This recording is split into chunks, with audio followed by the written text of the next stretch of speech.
Friends, இன்னொரு tips உங்களுக்கு. இங்கே பாருங்கள், இப்போ வந்து இதே கேஸில் வந்து நம்ம மிஷினில் நூல் எல்லாம் கரெக்டாக போட்டோம்.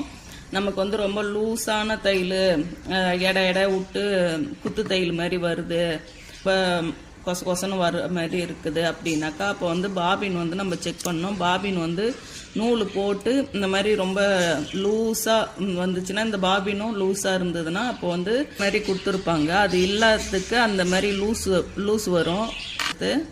நம்ம நாளாக மடித்து இந்த ரவுண்டுக்கு ஷேப்பாக நம்ம வெட்டிக்கலாம்.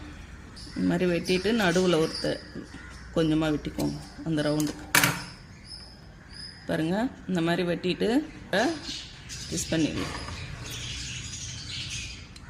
போட்டுட்டு இதுக்கப்புறம் நம்ம பாபினை போட்டு, ரப்பர் இல்லைங்களா, அதனால வந்து இந்த மாதிரி துணி போடுறப்போ அது வந்து கொஞ்சம் திக்னஸாக போயிட்டு உள்ளே நல்லா உட்காந்துரும். அப்போ தைக்கிறப்போ டைட்டாக வரும். அப்போ நமக்கு தைக்கிறப்ப தையலும் கரெக்டாக வரும்.